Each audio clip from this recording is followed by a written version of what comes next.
এখন এই যে গরিব মানুষ এগুলো অনেক কি করে খাইবো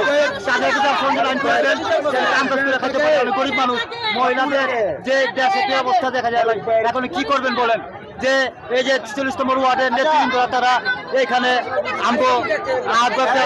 ছিল এখানে যে ফুটপাতি করতেছে ভাই আমরা এখন কি করে খামু আমরা এখন তো কান্না ছাড়া কোনো কথা নাই মা বোন ছেলে মেয়েরা চলে এখানে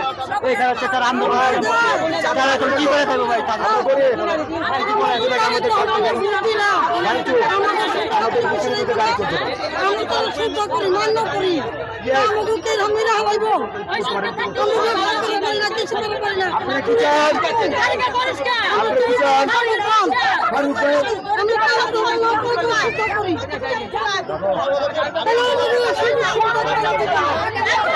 আমি